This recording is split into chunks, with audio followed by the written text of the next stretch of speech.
माखन का कटोरा, मिश्री की थाल, मिट्टी की खुशबू, बारिश की फुहार, राधा की उम्मीद, कृष्ण का प्यार, माखन चुरा कर खाया जिसने, आज उसी नंद के लाल का त्योहार। नमस्कार, आप देख रहे हैं भारत समाचार और मैं हूं आपके साथ श्वेता यादव। भारत समाचार के खास प्रोग्राम जन्माष्टमी स्पेशल नक्षत्र में आप सभी दर्शकों का स्वागत है। गोपाल, नंदलाल, श्री कृष्ण, माखन चोर जैसे नामों से जाने जाने वाले कृष्ण कन्हैया का आज जन्मदिन है और कृष्ण जन्मोत्सव को लेकर देश भर में हर्षोल्लास के साथ खास तैयारियां की जा रही है। इन्हीं खास तैयारियों की पूजन विधियों के बारे में जानकारी देने के लिए हमारे साथ स्टूडियो मौजूद हैं आचार्य राज शुक्ला जी, जो आज आपको बताएंगे जन्माष्टमी और जन्माष्टमी से जुड़ी विशेष बातें। भारत समाचार के सभी विज्ञ दर्शकों को आचार्य राजीव शुक्ला का प्रणाम। जन्माष्टमी की योगेश्वर भगवान श्री कृष्ण की जय जयकार। और इसी के साथ ही भगवान योगेश्वर चक्रधारी कृष्ण भगवान, जिन्होंने कहा है अनन्याश्चिन्तयन्तो मां ये जना पर्युपासते तेषां युक्ता विमुक्ता नाम योगक्षेमम वहाम्यहम, यानी जिसका भी पूरी पृथ्वी का जो भार है योग और क्षेम है, अगर अनन्याश्चिन्तयन्तो मां ये जना पर्युपासते, मनोकामना पूरी करने का ये पर्व और किसी अन्य की आस भरोस छोड़ के भगवान योगेश्वर कृष्ण की भक्ति करने से और जन्म काल का उत्सव अष्टमी तिथि और अष्टमी तिथि 26 अगस्त को सुबह 3:39 प्रारंभ और समापन 27 अगस्त को 2:19 पे होगा। इसका मतलब ये हुआ कि हमारी जन्माष्टमी का भादो मास की अष्टमी कृष्ण पक्ष की ये जो मनाई जा रही है, क्योंकि 8वें अवतार हैं ये विष्णु जी के और अष्टमी के दिन, और इससे पहले विशेष रूप से कृपा करने के लिए यानी सभी असुरों का वध करने के लिए अष्टमी तिथि को जन्माष्टमी का महापर्व हर्षोल्लास। और इसी के साथ ही जब भी जन्माष्टमी का पर्व होता है तो इसमें जो कि कृष्ण भगवान का जन्म वृष लग्न में हुआ है, कृष्ण भगवान की पूजा करने से शुक्र और इसी से विशेष रूप से लड्डू गोपाल की पूजा करने से संतान और उसका सुख, अत्यंत सुख प्राप्त होता है। भगवान श्री कृष्ण जन्माष्टमी का पर्व हर प्रकार की मनोकामना को पूरा करता हुआ और सुख, शांति और सौहार्द का एक प्रतीक है। तो गुरुजी, मेरे पास दर्शकों जुड़े कुछ सवाल हैं जिनके जवाब मैं आपसे जानना चाहूँगी। तो पहला सवाल यही रहेगा कि जन्माष्टमी पर शुभ मुहूर्त और पूजन विधि क्या है? बहुत बढ़िया, क्योंकि ये प्रश्न ऐसा है कि विशेष रूप से लोग चाहे स्मार्त पद्धति वाले हों और चाहे गृहस्थ हों या किसी भी प्रकार से संन्यास वाले हों, ये सबकी विधि एक ही होती है। इसमें जलाहार या फलाहार ग्रहण आप कर सकते हैं, सात्विक, यानी कि इसमें उपवास का भी एक महत्व सबसे ज़्यादा होता है। कृष्ण के बाल रूप यानी लड्डू गोपाल जी का जन्म भी कराया जाता है और उनका पूजन मध्य रात्रि को कृष्ण भगवान की धातु की मूर्ति, इसका खीरे से एक जन्म का भी एक प्रावधान है। और पूजन विधि में इसमें क्या है, प्रतिमा को जब आप जन्म करा लेते हैं तो उसमें आप जल से और शहद से, मधु से और दुग्ध इत्यादि से, बहुत सारी शर्करा इत्यादि वस्तुओं से आप ये उनका एक अभिषेक जिसको कहते हैं वो कर सकते हैं।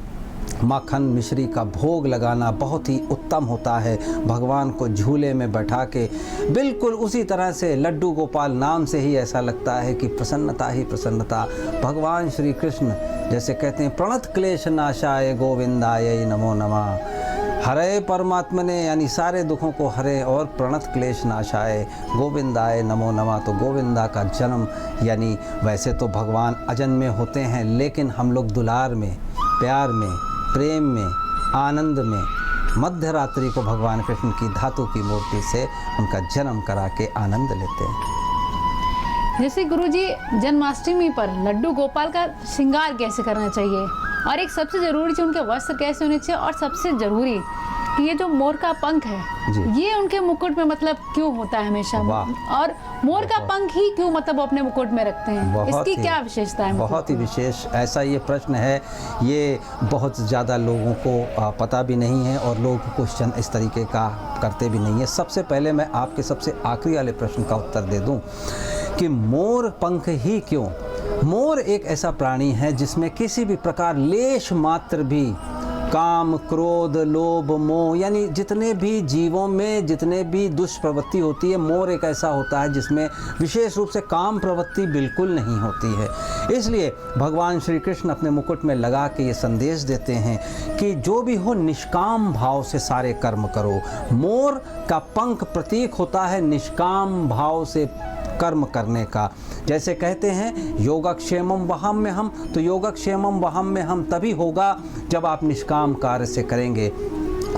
कर्मण्ये वाधिकारस्ते माँ फलेषु कदाचना माँ कर्म फल हेतु भूर्माते संगो सत्व कर्मणि, यानी आप कर्म करो निष्काम भाव से और अनन्यास चिंतयन्तु माँ ये जना पर्युपास्ते। तो ये तो मोर पंख का आपका एक ये हुआ। उसके साथ साथ लड्डू गोपाल के अगर वस्त्र कहते हैं तो बड़े ही सुंदर सुंदर वस्त्र जो होते हैं, उसमें एक होता है अंग वस्त्र होता है, लड्डू गोपाल के वस्त्र होते हैं। तो ये आप करते हैं और उसमें अगर बहुत ही सुंदर से लाल, पीले, नीले अलग अलग रंगों के होते हैं, क्योंकि ये उत्सव है, ये एक बाल का उत्सव है, यानी बाल उदय का उत्सव है, यानी एक तरह से जन्म हुआ है। और हम सब के घर में ऐसा लगता है भगवान श्री कृष्ण का प्राकट्य हुआ है। भगवान श्री कृष्ण योगेश्वर भगवान श्री कृष्ण, उनका विष्णु जी के 8वें अवतार। तो ये और इसमें भी विशेष रूप से आप जितने भी उत्सव में आप आनंद करते हैं, उसी उत्सव के ही तरह से आप इसमें पूजन विधि भी इसमें उत्सवकारी है। रंगों का उपयोग होता है इसमें, और विशेष रूप से जितनी भी शुभ वस्तुएं हैं, जैसे अक्षत हो गया, रोली हो गया, चंदन इत्यादि हो गया, अबीर गुलाल जितना हो सकता है, रंग होते हैं, फल होते हैं, मेवे होते हैं, यथाशक्ति यथा सामर्थ्य। भगवान श्री कृष्ण कहते हैं भक्ति उपासना में सबसे बड़ा वही जो मीरा ने किया, यानी जो प्रेम इत्यादि होता है वो आप देते हैं। भाव की ये पूजन जो मुख्य रूप से होता है भगवान श्री कृष्ण का, ये भाव का पूरा पूजन होता है। और वैसे तो अलग अलग पद्धतियां हैं, अलग अलग तरह से लोग पूजन इत्यादि करते हैं, लेकिन इसमें कई सारी चीज़ें आप अर्पित कर सकते हैं। जैसे आप इसमें जो अभिषेक का एक उपक्रम होता है, जिसके बारे में जैसे बताया जाता है, जो कि आप व्रत इत्यादि रखते हैं, जन्म कराते हैं, फिर उसके बाद रात्रि में अभिषेक भी कराते हैं। लड्डू गोपाल की विशेष रूप से पूजन होता है, और ये मनोकामना रख के कर सकते हैं कि या तो जिनके धनार्थी लभते धनम, पुत्रार्थी लभते पुत्रान, मोक्षार्थी लभते गतिम, यानी जिनको जो भी चाहिए उसकी मनोकामना। और योगेश्वर भगवान श्री कृष्ण तो अंतर्यामी है, वो आपके मन की बात जान लेते हैं।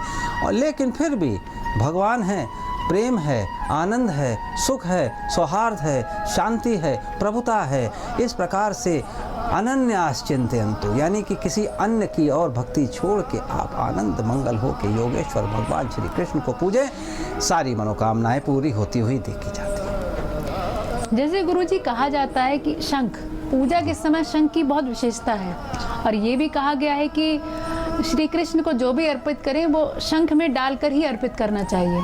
तो शंख की मतलब क्या विशेषता है कि उसी में अर्पित करके ही क्यों हमें मतलब कि पूजा करनी चाहिए शंख को लेके ही? वाह, आप बड़े ही साइंटिफिक और खोज के प्रश्न लाई हैं, इतने साइंटिफिक। यानी कि शंख का जो उपयोग है, शंख चक्र नंद की चांग गंधर्वा गदाधरा रथांग पाणी रक्षोभ्य सर्व प्रहणायुधा।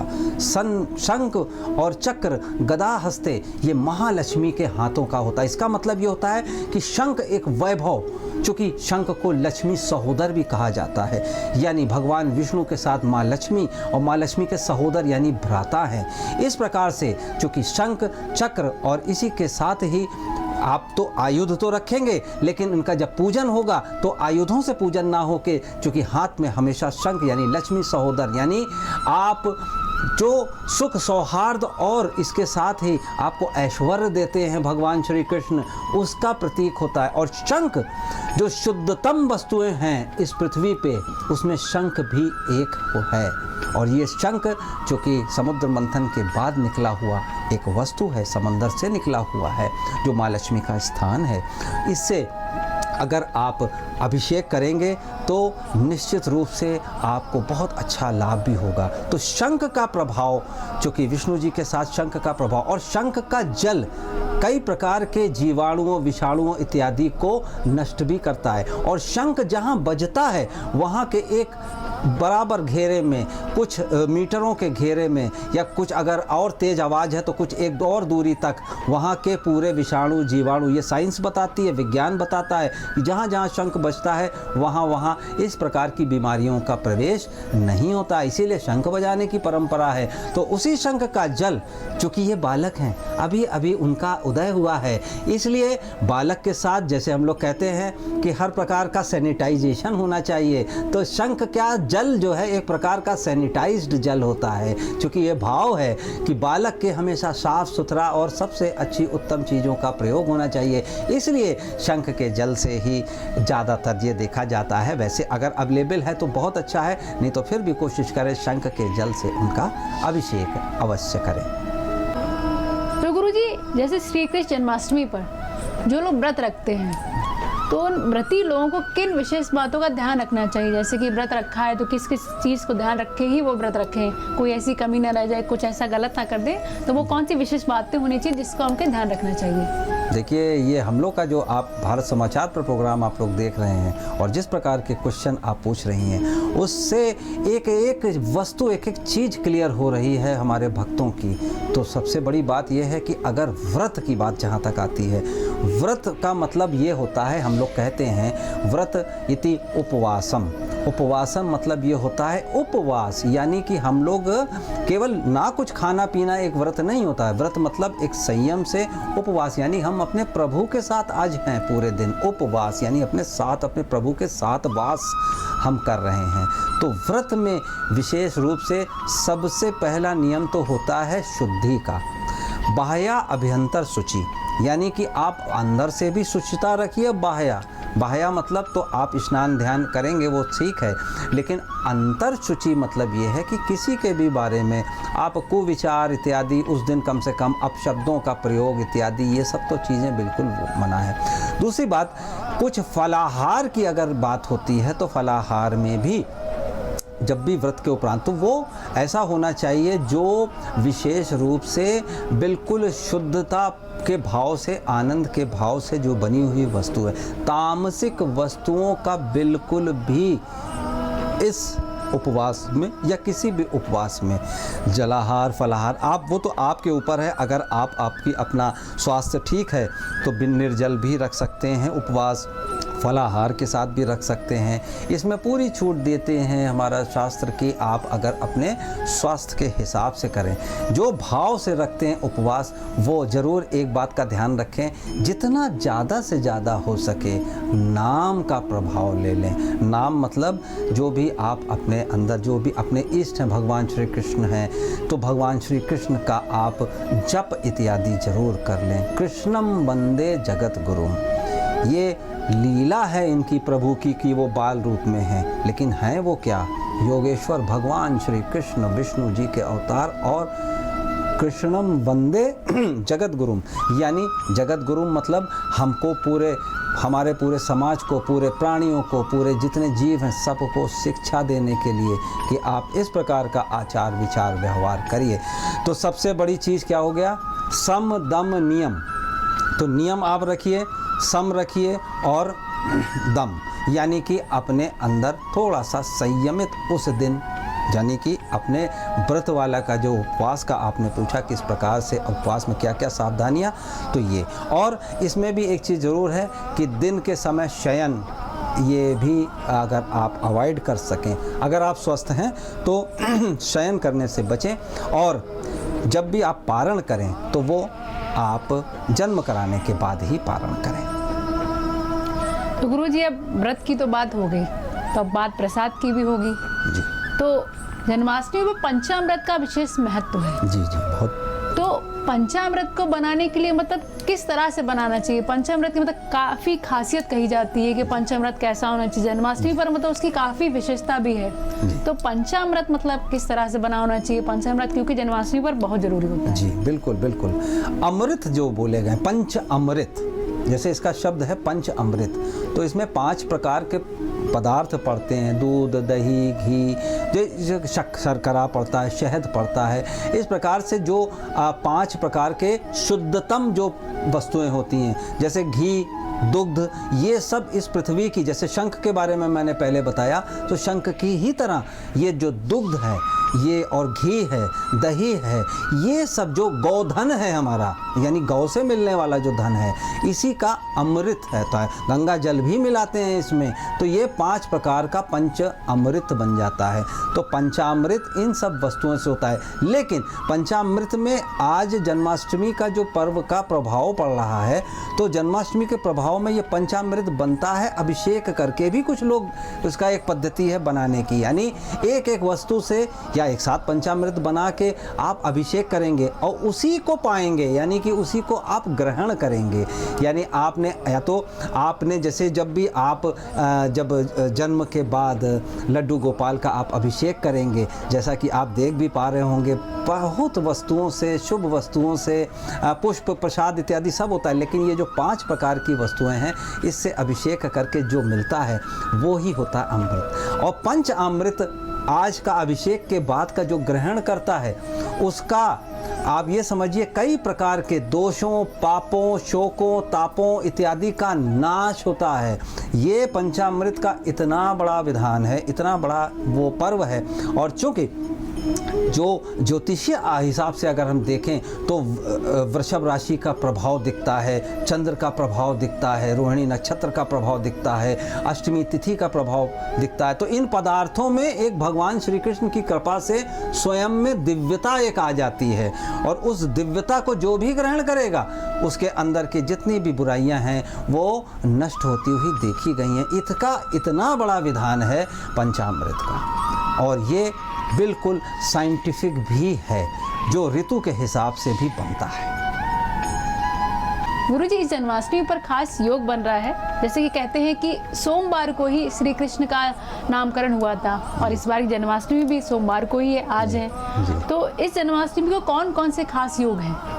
बहुत ही बढ़िया योग बन रहे हैं। आपने जो इस तरफ ध्यानाकर्षण किया है, इसमें इस प्रकार के, देखिए जैसे कहते हैं कि सोम मतलब होता है चंद्र से संबंधित, और ये भगवान श्री कृष्ण जो इसको कहते हैं चंद्रवंशी और सूर्यवंशी, भगवान श्री राम सूर्यवंशी और भगवान श्री कृष्ण चंद्रवंशी, दोनों एक ही हैं, लेकिन चंद्र का महत्व बहुत ज़्यादा बढ़ जाता है, क्योंकि रोहिणी नक्षत्र का जन्म और इसके साथ साथ वृषभ लग्न, ये वृषभ लग्न और वृषभ राशि में ही चंद्र उच्च के होते हैं, और उसमें भी रोहिणी नक्षत्र का, क्या बात है। तो इस प्रकार से जब भी कभी योगों की बात होती है तो सोमवार का दिन भी है, साथ में इसमें प्रभाव अष्टमी तिथि का भी है, इसके साथ जन्माष्टमी के प्रभाव में चंद्र का विशेष बल प्राप्त है, यानी जो नक्षत्रों का प्रभाव है वो भी वृषभ लग्न वृषभ राशि से संबंधित, ये भी इसका प्रभाव देखा जा रहा है।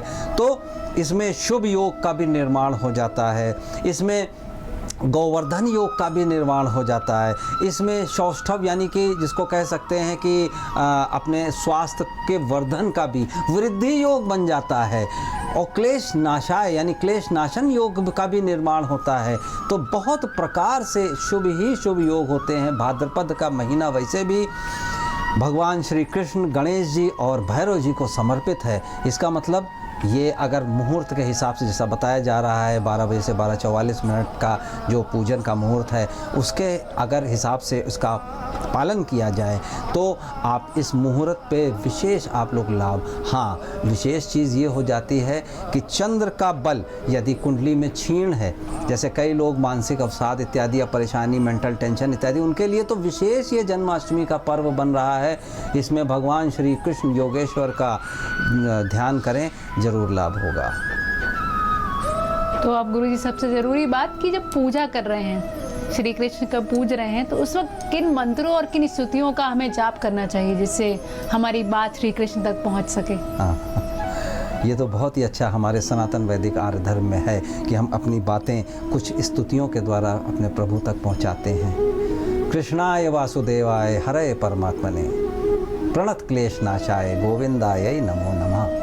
यानी ये तो एक ऐसा महामंत्र है, कृष्णम वंदे जगत गुरु, एक ये भी हो सकता है। और इसके साथ साथ भगवत गीता का अगर आप कोई भी श्लोक ले लें तो वो भी आप उसको पढ़ सकते हैं, कह सकते हैं, और इसके साथ अपने भगवान श्री कृष्ण को अपना गुरु मान के आप ज्ञान की प्राप्ति भी कर सकते हैं।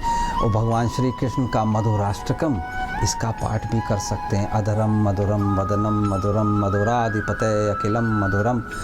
ये आनंद और हर्ष का विषय है। मधुर ही मधुर है भगवान श्री कृष्ण योगेश्वर।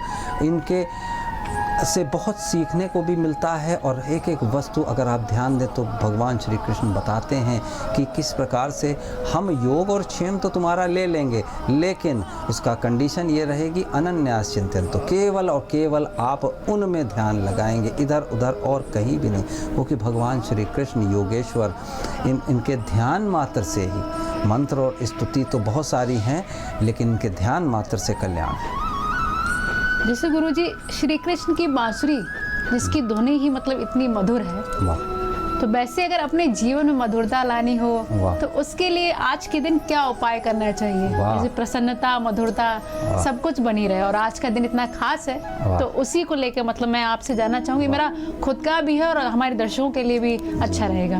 बिल्कुल। अब आपने देखिए जो प्रश्न किया उसी प्रश्न में ही आंसर है।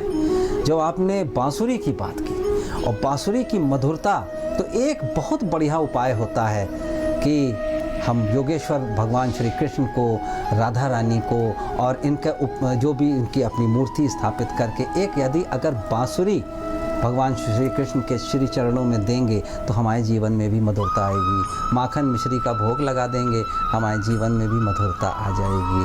तो ये हम लोग और मधुराष्टकम का पाठ अगर कर लेंगे, हमारे जीवन में आनंद आ जाएगा। गाय बछड़ा का अगर आप ये भी भगवान श्री कृष्ण को या